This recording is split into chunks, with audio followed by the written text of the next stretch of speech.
இருக்கு, எல்லாரும் எடுத்துக்கொள்வோம். 2 கொரிந்தியர் 4:16. அதில் முதல் பகுதி ஒரு வாக்குத்தத்தமாக இருந்தாலும் அதை தொடர்ந்து கருகலான சத்தியம் அடங்கிய ஒரு பகுதி. அது எல்லாரும் முதல்ல சேர்ந்து அதை நம்ம வாசிப்போம். ஆனபடியினாலே நாங்கள் சோர்ந்து போகிறது இல்லை, எங்கள் புறம்பான மனுஷனானது அழிந்தும் உள்ளான மனுஷனானது நாளுக்கு நாள் புதிதாக்கப்படுகிறது. சரியா? ஸோ இன்னைக்கு நம்ம தியானிக்க போகிற பகுதி அந்த வசனத்தினுடைய 2வது பகுதி. எங்கள் புறம்பான மனுஷனானது அழிந்தும் உள்ளான மனுஷனானது நாளுக்கு நாள் புதிதாக்கப்படுகிறது. ஸோ புதிதாக்கப்படும் என்றோ புதிதாக்கப்பட வேண்டும் என்றோ இந்த இடத்துல பவுல் சொல்லலை. ஒரு ஆவிக்குரிய மனிதனுடைய வாழ்விலே அல்லது கிறிஸ்து இயேசுவை தன் சொந்த தெய்வமாக கொண்டு அவன் அவருடைய வார்த்தையிலும் அவரோடு கூட உள்ள உறவிலும் வளரும் போது என்ன நடக்குமா? புறம்பான மனுஷன் அழிவான், உள்ளான மனுஷன் அந்த இடத்துல தான் சொல்லப்பட்டிருக்கு நாளுக்கு நாள் புதிதாக்கப்படுவான். டே பை டே ஒரு ரெனியூவல் அல்லது ஒரு growth, அதில் ஒரு வளர்ச்சி, ஒரு புதிதாக்கம் உண்டாகும் என்ற ஒரு காரியத்தை சொல்லுகிறார். சரி, ஸோ இந்த நாளிலே நம்ம தியானிக்க போகிற பகுதி அந்த 2வது பகுதி தான். சரிங்களா? ஸோ இதில் 2 விதமான வார்த்தைகள் கொடுக்கப்பட்டிருக்கு, உள்ளான மனிதன், புறம்பான மனிதன். ஸோ இதற்கு நம்ம ஒருவேளை பேரலல் இங்கிலீஷ் வேர்ட் எடுத்துட்டா inward man or inner man, outward man or outer man. சரிங்களா? ஸோ என்று சொல்லி அந்த 2 வார்த்தைகளை, உள்ளான புறம்பான மனிதன். ஒரு மனிதனை நம்ம பார்க்கும்போது அவனுடைய சரீரம், அவன் உயிரோடு இருக்கிறான் அப்படிங்கிற ஒரு அடையாளத்தோடு ஒரு மனிதனுடைய சரீரத்தை தான் நம்ம பார்க்குறோம் வெளியில். சரிங்களா? ஆனால் ஒவ்வொரு மனிதனும் ஒரு 3 விதமான காரியங்கள் அடங்கியவன். நம்ம எல்லாரும் கேள்விப்பட்டிருப்போம். நம்ம வெளியில் பார்க்குற சரீரம், உள்ளுக்குள்ள கண்ணுக்கு தெரியாத ஆனாலும் கூட உள்ளே இருக்கிற அந்த ஆத்துமா, அதோடு கூட ஆவி. ஸோ ஒவ்வொரு மனிதனும் ஆவி, ஆத்துமா, சரீரம் அப்படிங்கிற ஒரு 3 காரியங்கள் அடங்கியவன் தான். சரீரம், வெளிப்புறமாக தெரிகிற சரீரம். ஆத்துமா என்று சொன்னால் பிப்ளிக்கலாக நம்ம அதை ஆத்துமா என்று சொல்லுவோம். பைபிள்லேயே இன்னும் ஒரு சில இடங்களிலே அதை மனது, ஓகே, அல்லது ஒரு நேரங்களிலே இருதயம் என்ற ஒரு வார்த்தை. இருதயம் என்று சொன்னால் பயாலஜிக்கலாக நம்ம பார்க்குற அந்த ஹார்ட் இல்லை, அந்த நினைவுகள் அப்படி சொல்லலாம். அதுக்கு ஒரு ஸ்டேட்மெண்ட்டில் சொன்னால் அந்த ஆத்துமா தான் அந்த சோல். அதற்கு parallel English word soul. That is the seat of all the emotions. நம்மளுடைய சந்தோஷம், நம்முடைய துக்கம், நம்முடைய வேதனை, நம்முடைய கவலை, இன்னும் நம்முடைய சோர்வு என்று சொல்லி எல்லா விதமான நம்முடைய உணர்வுகள், உணர்ச்சிகள், அவை அனைத்தும் அடங்கிய அதைத்தான் நம்ம ஆத்துமா என்று சொல்லுகிறோம். சரிங்களா? இப்போது நம்ம கோமா இருக்கிறோம். நான் ஒருத்தரை கோமா பார்க்குறேன்னா என்னுடைய முக பாவனையிலிருந்து அவர்கள் அதை கண்டு கொண்டாலும் என் உள்ளத்தில் ஒரு கோபம் என்ற உணர்ச்சி எழும்பி அதை நான் வெளிப்படுத்தும் போது தான் அவங்க என்னை கண்டுபிடிச்சிக்கிறாங்க, இவங்க கோபமாக இருக்கிறாங்க அப்படின்னு சொல்லி. ஸோ நம்முடைய எல்லா விதமான அந்த உணர்வுகள், உணர்ச்சிகள் எல்லாம் அடங்கிய அந்த பகுதி தான். அதை கண்ணால் பார்க்க முடியாது, ஆனால் ஒரு மனிதனை முழுவதுமாக நிர்ணயிக்கிறது. என்னப்பா இன்றைக்கி ரொம்ப ஹாப்பி மூடாக இருக்கிறீங்க அப்படி என்று சொல்லும்போது எதை வச்சு சொல்கிறாங்க அந்த ஹாப்பினஸ்ஸை? நம்ம ஹீன்னு சிரிச்சுக்கிட்டே கூட இருக்க வேண்டிய தேவையில்லை. அந்த அகத்தின் அழகு முகத்தில் தெரியும்னு சொல்லுவாங்க பார்த்தீங்களா? ஸோ அந்த உள்ளத்திலே, அது அந்த உள்ளம் என்று சொல்லலாம், மனது என்று சொல்லலாம், இதயம் என்று சொல்லலாம், அல்லது ஆத்துமா. இவைகள் தான் இந்த வார்த்தைகள் எல்லாம் பேரலாக சொல்லக்கூடிய அந்த வார்த்தைகள் எதை குறிக்கிறது என்று சொன்னால் மனிதனுடைய உணர்வுகள், உணர்ச்சிகள். இது போக ஆவி என்று சொல்லி நம்ம எல்லாருக்குள்ளும் ஒன்று காணப்படுகிறது. இது பிப்ளிக்கலாக நம்ம பார்த்தோம் என்று சொன்னால் இது கர்த்தரால் நமக்கு தரப்பட்ட ஒன்று. சரிங்களா?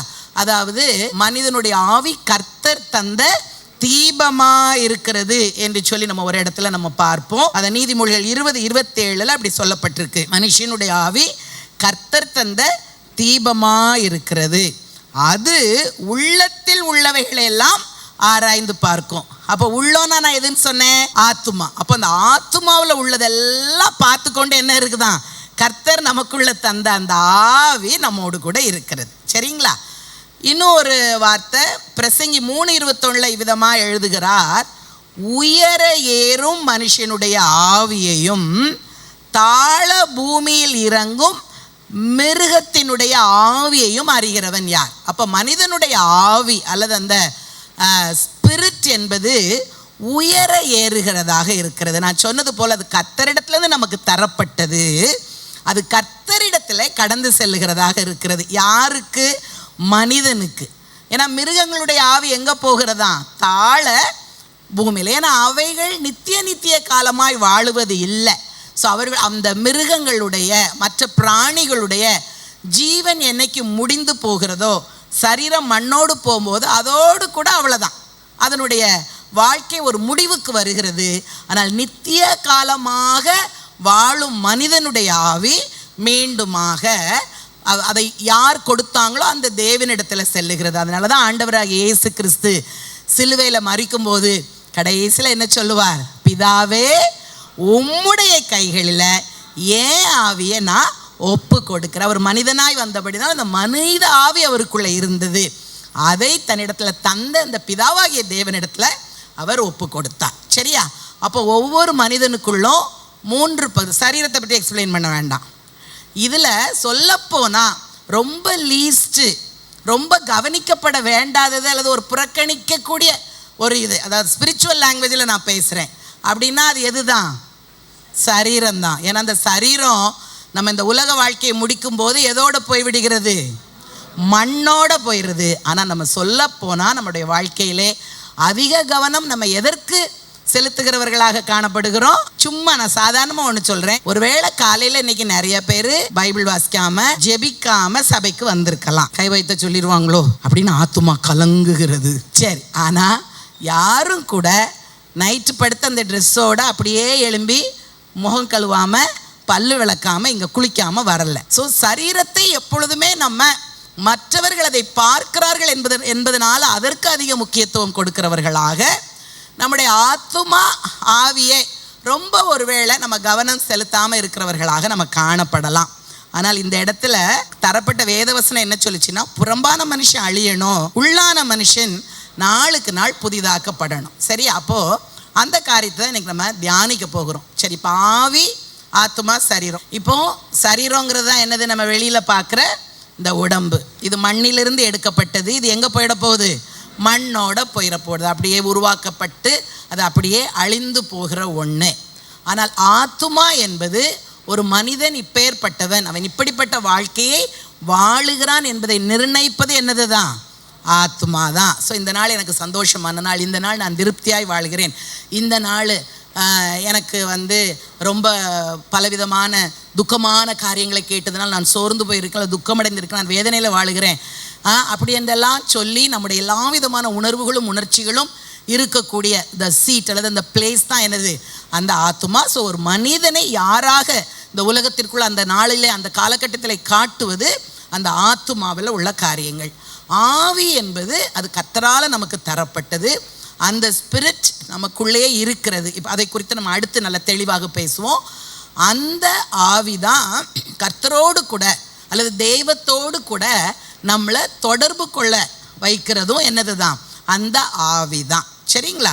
ஸோ இவ்விதமான இந்த ஆவி, ஆத்துமா, சரீரம். சரிங்களா?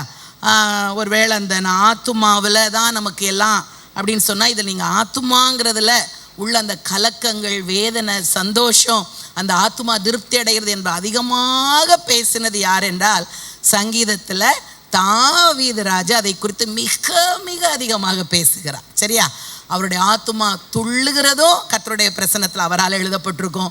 அவருடைய ஆத்துமா சோர்ந்து போகிறது, கலங்கி நிற்பது, பின்பு கர்த்தரால் அது தேற்றப்படுகிறது என்று சொல்லி அநேக இடங்களிலே இந்த ஆத்துமாவில் உண்டாகிற வித்தியாசமான உணர்வுகளை தாவீது ராஜா அதிகமாக அவர் பேசியிருப்பார். ஒரு 2 வசனத்தை நான் சொல்கிறேன். சங்கீதம் 43:5 அவர் தன்னுடைய ஆத்துமாவை பார்த்து விதமாய் பேசுகிறார். என் ஆத்துமாவே ஏன் எனக்குள் கலங்குகிறாய், ஏன் எனக்குள் தியங்குகிறாய், அப்படி தவித்து கொண்டு இருக்கிறாயே என் ஆத்துமாவே என்று சொல்லி அவரே தன்னுடைய ஆத்துமாவை அவர் அப்படி கேள்வி கேட்டுட்டு, அவருக்கு தெரியுது, he understands his feelings, his emotions. Okay, so அதை பார்த்து அவரே கேள்வி கேட்டுட்டு அதுக்கு பதில் சொல்லுவார். அடுத்தது என்ன வருதும், தேவனை நோக்கி காத்திரு. நீ இப்படி கிடந்து பயப்பட அல்லது நீ ரொம்ப கலங்க தேவையில்லை. நீ யாரை நோக்கி காத்திரு, தேவனை நோக்கி காத்திரு என்று சொல்லி அந்த இடத்துல அவர் சொல்லுகிறார். இன்னும் நமக்கு தெரிந்த சங்கீதமான 23வது சங்கீதத்தை நம்ம பார்த்தோம்னா, அவர் என் ஆத்துமாவை தேற்றி தம்முடைய நாமத்தின் நிமித்தம் என்னை நீதியின் பாதையில். அப்போ நான் ஒரு ட்ரபுள்டா, கன்ஃபியூஸ்டா, இப்படி போவதா அப்படி போவதா, என்ன முடிவு எடுப்பது அப்படிலாம் இருக்கிற நேரங்களிலே, அப்படிப்பட்ட சூழல் எனக்கு முன்பாக இருக்கும்போது நான் சோர்வுறுவேன். அப்போ அவர் என்ன சொல்லுகிறார், நீ என் ஆத்துமாவை அவர் என்ன பண்ணுவார், தேற்றி எனக்கு ஒரு சரியான நல்ல வழியை காட்டுவார். ஸோ இப்போ உங்களுக்கு ஓரளவு புரிஞ்சிக்க முடியும், நம்முடைய வாழ்க்கையில் அனுதினத்தில் எதுதான் அந்த மூன்றில் எது மிக சத்தமாக தன்னை வெளிக்காட்டி கொண்டு இருக்கிறது என்று சொன்னால் இந்த ஆத்துமா தான். ஓகே, இப்போ அடுத்து புறம்பான மனுஷன் உள்ளான மனுஷன் என்ற காரியத்தை நம்ம பார்க்கும்போது, இந்த ஆத்துமா இப்படி இருக்கிறதுனால இந்த ஆத்துமா ஒரு ஸ்டேபிளாக ஸ்டெடியாக இருக்காது. ஒரு நேரம் அது என்ன பண்ணும் தெரியுமா, சரீரத்தோட சாயம், ஒரு நேரம் அது ஆவியோட சாயம். ஸோ இது எங்கே சாயுதுங்கிறத வைத்து தான் இந்த உள்ளான மனிதன் புறம்பான மனிதன் தீர்மானிக்கப்படுகிறான். ஸோ அதை நம்ம புரிந்து கொண்டால் எப்படி நம்முடைய புறம்பான மனிதன் அழிவதற்கு நம்ம என்ன செய்யணும், இந்த உள்ளான மனிதன் வாழுவதற்கு நாளுக்கு நாள் அது புதுப்பிக்கப்படுவதற்கு நம்ம என்ன செய்யணுங்கிற காரியத்தை தான் அடுத்ததாக நம்ம சிந்திக்க போகிறோம். சரிங்களா? ஸோ இப்போ முதலாவது நம்ம பார்த்தோம் என்று சொன்னால், இந்த ஆத்துமா சரீரம் பக்கம் சாகிறது என்று சொல்லி வைத்துக்கொள்ளுங்க. அவைகள் இரண்டும் சேர்ந்து செயல்படும் போது அதுதான் ஆத்துமா சரீரத்தோடு கூட சேர்ந்து செயல்படும் போது அதனால நம்முடைய வாழ்க்கையினுடைய காரியங்கள் அல்லது அந்த நாளினுடைய அந்த சூழலுடைய காரியங்கள் எவ்விதமாய் செயல்படுகிறது என்பது தான் அந்த புறம்பான மனிதனுடைய செயல்பாடாக காணப்படும். அல்லது இன்னும் சொல்ல போனேன்னா, அந்த புறம்பான மனிதன் எப்போ வெளிப்படுவான் அப்படின்னா, அந்த ஆத்துமா சரீரத்தோடு கூட சேர்ந்து, ஆத்துமாங்கிற சொல்லுவோம் அந்த மனது, அதில் யோசிக்கிற சிந்திக்கிற அல்லது தீர்மானிக்கிற அந்த காரியங்கள் எல்லாம் சரீரத்தோடு கூட சேர்ந்து அல்லது அந்த சரீரத்தை திருப்திப்படுத்தத்தக்கதாக செயல்படுதல். அப்படிங்கும்போது அது வெளிப்படுகிறது யாரு, அந்த மனுஷன். நான் என்ன வச்சு சொன்னேன்னா, மின்வெளியினுடைய உணர்வுகள், மின்வெளி இப்போ கடந்து சென்று கொண்டிருக்கிற அந்த சூழ்நிலையில் உள்ள ஒரு காரியங்கள் என் சரீரத்தை திருப்திப்படுத்த அல்லது என் சரீரம் என்னிடத்துல சொல்லுவதற்கு நான் கீழ்ப்படிந்து அந்த உணர்வுகள் உணர்ச்சிகள் அந்த சூழ்நிலையில் நான் முடிவெடுக்கும் போது அது என்னுடைய புறம்பான மனிதனை இந்த உலகத்திற்கு வெளிக்காட்டுகிறதாக காணப்படும். சரிங்களா? ஸோ இந்த மனதில் ஒரு சிலர் என்ன யோசிக்க தொடங்கியிருப்பாங்க, ஏற்கனவே 15 நிமிஷம்தான் போயிருக்கு, பாஸ்டர்மா ஏற்கனவே மைக்கை பிடிச்சா ரொம்ப லாங்காக பேசுவாங்க, இன்றைக்கி ஒரு ஆசீர்வாதமான செய்தி வந்தால் அதையாவது கொஞ்சம் கேட்க அல்லலியா போட கொஞ்சம் நல்லாயிருக்கும், இது என்ன ஆகுமோ, இந்த காரியம் எப்படி முடியுமோ அப்படின்னு சொல்லி நம்முடைய மனம் ஒரு மாதிரி சிந்தித்து, உடனே அப்படி நம்ம சிந்திக்க தொடங்கும் போது உடம்புலே ஒரு அசௌகரியங்கள் ஏற்படுவது போல் நம்ம பாடி அதற்கு ஏற்றாற் போல், 15 நிமிஷம் உட்கார இப்போவே முதுகு வலிக்கிற மாதிரி இருக்கே, இன்னும் ஒரு 1/2 hour இந்த பிரசங்கம் ஓடுமோ அப்படி என்று யோசித்து, சரி ஏசி ஓடுது, ஆனால் ஓடுற ஏசிக்கு கீழே ஃபேனுக்கு அடியில் உட்காந்துட்டு இருக்கும்போதே ஹார்ட்டாக நான் ஃபீல் பண்ணுறேன்னே, 10 மணிக்கு ஆராதனை முடித்து நான் வெளியே போகும்போது எவ்வளவு ஹார்ட்டாக வெளியே இருக்கும். இன்றைக்கி காலையில் அவள் எழும்பி ஒன்றுமே செய்யலை, ஏன் அவங்கள மட்டும் சொல்லணும், நம்ம குடும்பமாக நம்ம நல்லா தூங்கிட்டு எழும்பி 7:30 மணி ஆராதனைன்னு ஓடி வந்துட்டோம், காலையிலேயே நம்ம ஒன்றும் சமைக்கலை அப்படின்னு உங்கள் மனசு, அங்கே மனசு என்ன சொல்லுது, ஏற்கனவே காலைலவா ஒன்றும் காப்பியை நான் தான் போட்டு குடிச்சிட்டு வந்தேன், இப்போ மத்தியானம் போய் சமைக்கிறதுக்கு அந்த கிச்சனில் போய் நின்னா அது எவ்வளோ ஹாட்டாக இருக்கும், இப்போ சமைக்கலாமா இல்லை மாத தொடக்கம் தானே கொஞ்சம் பரிசி பண்ணலாம், வெயிட்டாக தான் இருக்குது, அப்போ என்ன பண்ணிடலாம், பேசாமல் ஸ்விக்கியில் ஆர்டர் பண்ணலாமா, போகிற வழியில் ஹோட்டலில் வாங்கிட்டு போயிடலாமா, இப்படி நம்ம மனசு நினைக்குமா நினைக்காதா? இதே மாதிரி இல்லைனாலும் வேற ஒன்று, இப்படி நம்ம நினைக்கிறோமா, சம்டைம்ஸ் நினைக்கலையா, சும்மா ப்ராக்டிக்கலாக பேசுவோம், நினைக்கிறோம். இப்போ நம்ம நினைத்த ஒவ்வொரு காரியமும், நினைவெல்லாம் எதுலேருந்துன்னு சொன்னேன், ஆத்துமால அந்த ஒவ்வொரு காரியமும் அது எதற்கு அடுத்ததாக காணப்பட்டுச்சு, 15 நிமிஷம் போச்சு, அப்போ போர் அடிக்கி, அடுத்தது சேரில் உட்காந்துட்டு இருக்கும்போதே கஷ்டமாக இருக்கே, அப்புறம் வெதரை பற்றி பேசணும், அப்புறம் இது எவ்வளோ டெம்பரேச்சர், வெளியே போனால் எவ்வளோ டெம்பரேச்சர், சாப்பாடு, இது இத்தனையுமே நம்ம சரீரத்திற்கு அடுத்த காரியங்கள். அப்போ இந்த வேளையிலே நம்முடைய ஆத்துமா எதோடு கூட இணைகிறது? சரீரத்தோடு கூட இணைகிறது. இதுதான் யாரு? புறம்பான மனுஷன். ஓகேயா? சில நேரம் ஆராதனை நமக்கு ருசிக்காது. ஈவன் தேவ செய்தி கூட நமக்கு ரொம்ப இன்ட்ரெஸ்டிங்காக இருக்காது. ஓகே, ஒருவேளை செய்கிறவர்களுடைய தவறாகவும் இருக்கும், நான் அதை இல்லைன்னு சொல்ல வரல. ஆனால் மோஸ்ட் ஆஃப் த டைம் கர்த்தருடைய வார்த்தை ஏதோ நம்ம இடத்துல வரும்போது நம்ம மாம்சத்துக்கு அடுத்த அல்லது சரீரத்திற்கு அடுத்த காரியங்களையே நம்ம யோசித்து அதோடு கூட நம்மளை இணைத்து கொள்ளும்போது அந்த புறம்பான மனுஷன் அவன் அழிக்கப்பட வேண்டியவனாக இருக்கிறபடியினால அந்த காரியம், அந்த யாரிடத்திலிருந்து ஒரு செய்தி வருகிறதோ அல்லது ஒரு ஆராதனை என் வார்த்தைகள் வருகிறதோ அது நமக்கு ருசிக்காது. ஏன்னா புறம்பான அந்த மனுஷன் என்னதான் ஆகணும்னு சொல்லப்பட்டிருக்கு வேதத்தில்? அவன் அழியணும். ஏன்னா சரீரம் ஒன்றுக்கும் உதவாது, அது மண்ணோடு மண்ணாக மக்கி போகிற ஒன்று. அப்போ அதற்கடுத்த காரியத்தை அதோடு கூட இணைந்து செயல்படும் போது இந்த ஆத்துமா என்ன ஆகிறது? ஒரு சரியான ஒரு நிலையில் இல்லாதபடி புறம்பான மனுஷனுக்கு அது தீனி போடுகிறதாக காணப்படுகிறது. இப்போ இதே வண்ணமாக ஒரு கர்த்தருடைய வார்த்தை பலிபீடத்திலேருந்து வருது. இந்த வார்த்தையை தானே 2 நாளைக்கு முன்னால் ஆவியானவர் என்னோடு கூட பேசினார். இந்த வார்த்தை தானே ஒரு 3 மாதத்துக்கு முன்னால் நான் வாசித்து கடந்து செல்லும்போது இது சற்று கருகலாக இருக்கிறதே, இது அவ்வளோ புரியலையே, நான் யோசித்து கொண்டிருந்தேனே. அந்த வார்த்தையை பாஸ்டரம்மாக்கு கர்த்தர் உணர்த்தி இன்னைக்கு அதே வார்த்தை பலிபீடத்திலேருந்து கடந்து வருகிறதே. இப்படிப்பட்ட கேள்வி என்னுடைய உள்ளத்தில் ஒலித்து கொண்டே இருக்கிறதே. இவர்கள் தருகிற இந்த வார்த்தை என்னுடைய கேள்விக்கு பதிலாக அமைகிறதே. ஐயோ, என் சூழ்நிலை இப்படி நெருக்கமாக இருக்கிறது என்று சொல்லி நான் யோசித்து கொண்டிருந்தேனே. வந்த வாக்குத்தத்தை என்ன சொல்லுகிறது? எந்த நெருக்கத்திலும் நீ சோர்ந்து போகாத, நீ சோர்ந்து போக தேவையில்லை என்று தெளிவான வார்த்தை வருகிறதே. அப்போ எனக்கு கர்த்தர் ஏதோ ஒரு விதத்தில் உதவி செய்ய போகிறார். இந்த வாக்குத்தத்தம் ஒருவேளை ஒரு 4 மாதங்களுக்கு முன்பாக நான் வேதத்தை தியானிக்கும் போது இந்த வார்த்தை எனக்கு பிடிச்சதுனால தான் நான் மனனம் செய்து என் உள்ளத்துக்குள்ள இருத்தி கொண்டேனே.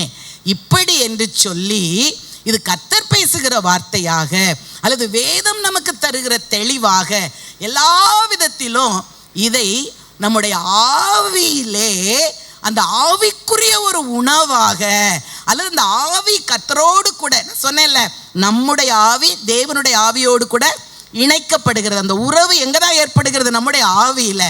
அப்போ அப்படிப்பட்ட காரியமாக நம்ம யோசிக்கும் போது அல்லது அந்த அந்த அந்த நம்முடைய ஆத்துமாவினுடைய எண்ணங்கள் நினைவுகள் எல்லாம் அந்த ஆவியோடு கூட இணைக்கப்பட்டு அப்போ என்ன நடக்குன்னா அந்த உள்ளான மனிதன் எழும்பி நிற்பான். ஹல்லேலூயா, ஹல்லேலூயா. அப்போ வர்ஷிப் நேரம் வர்ஷிப் நடத்துறவங்க சொல்லுவாங்க, நம்முடைய தேவன் நல்லவர். அந்த நல்ல தெய்வத்துக்கு ஒரு அல்லேலூயா சொல்லுங்கன்னா உடனே ஆமா, என்னுடைய வாழ்க்கையில் எத்தனை நன்மைகள் செய்திருக்கிறார். போன வாரம் கூட இப்படிப்பட்ட ஒரு சூழல்ல இருந்தபோது என் கர்த்தர் என்னை விடுவித்தாரே, ஆம் அவர் நல்லவர் என்று சொல்லி நம்மை அறியாமல் நம்முடைய உள்ளம் துள்ளும். ஹல்லேலூயா. எனக்கு அன்பான தேவ பிள்ளைகளே, நம்முடைய புறம்பான மனிதன் அதுவும் இதே ஆத்துமாவால தான் மாம்சத்துக்கு அடுத்தவைகளை, சரீரத்துக்கு அடுத்தவைகளை, அழிந்து போகிறவைகளை, மாறுகிறவைகளை, நிச்சயமில்லாதவைகளை, நமக்கு எந்த விதத்திலும் உதவாதவைகளை நம்ம சிந்திக்கத்தக்கதாக அந்த ஆத்துமா சரீரத்தோடு கூட இணையும் போது அந்த புறம்பான மனிதன் எழும்பி நிற்கிறான். அதே ஆத்துமாவில் கர்த்தருடைய வார்த்தை அல்லது தேவ பிரசன்னம், இன்னைக்கு சொன்னாங்கல்ல, மீண்டும் மீண்டுமாக பிரசன்னம் பிரசன்னம் என்று சொல்லும்போது அப்போ நம்முடைய உள்ள ஒரு நிமிடம் இந்த பிரசன்னம் மட்டும் என் வாழ்க்கையில் இல்லைன்னா இன்னைக்கு நான் எப்படி ஆகி போயிருந்திருப்பேன். தேவ பிரசன்னம் உன்னை விட்டு விலக மாட்டேன்னு சொன்னாரே, உன்னை கைவிட மாட்டேன் என்று சொன்னாரே, அந்த ஆண்டவர் என்னோடு கூட இருக்கிறதுனால ஒவ்வொரு நாள் காலையிலும் நான் அவருடைய சமூகத்தில் சென்று அமரும் போது அந்த அவருடைய பிரசன்ஸை, அந்த பிரசன்னத்தை நான் உணர்கிறபடியினால என்னை சுற்றி எத்தனை காரியங்கள் எதிர்த்து வந்தாலும் இன்னைக்கும் நான் இருக்கிறேன் என்று அந்த ஆவியில நம்ம உணர்த்தப்படும் போது நம்முடைய ஆராதனை அர்த்தமுள்ள ஆராதனையாய் மாறும். நாம் ஆண்டவரோடு கூட அந்த கர்த்தருடைய ஆவியோடு கூட நம்முடைய ஆவி இணைக்கப்படும். ஒரு சில நேரங்களில் நம்ம அறியாமல் அந்த சூழ்நிலை நம்முடைய கண்களிலே கண்ணீரை கொண்டு வரும். கர்த்தர் நல்லவர் என்பதை நம்மால வாய் மூடி நிற்க முடியாது, வாய் திறந்து அறிக்கையிட வைக்கும். அல்லேலூயா சொல்லுங்க என்று சொல்ல தேவையில்லை. நம்முடைய உள்ளம் துள்ளும், நம்முடைய ஆவி பலன் கொள்ளும். நம்மை அறியாமல் yes my Lord is good, என் தேவன் நல்லவர் என்று சொல்லி நம்ம அல்லேலூயா சொல்லி அவரை ஆர்ப்பரிப்போம். அல்லேலூயா. எனக்கு அன்பான தேவ பிள்ளைகளே, இதுதான் இந்த புறம்பான மனிதன், உள்ளான மனிதன். ஆகவே நம்ம எப்போ தேவ சமூகத்திற்கு நம்ம ஒருவேளை தனிமையிலே அவருடைய சமூகத்திற்கு கடந்து சென்றாலும் சரி, அல்லது நம்ம இவ்விதமாய் கூடி வரும்போதும் சரி, ரொம்ப கவனம் உள்ளவர்களாக இருப்போம். நம்முடைய சிந்தை, நம்முடைய மனது அல்லது நம்முடைய உள்ளம், அதில் எழும்புகிற நினைவுகள் அத்தனையும் அப்படியே அது ஆவியோடு கூட, அது மாம்சத்துக்குரியது அல்ல, அது ஆவியோடு கூட இணைக்கப்படும் போது நம்முடைய உள்ளான மனிதன் பலனடைவான். ஹல்லேலூயா, ஹல்லேலூயா.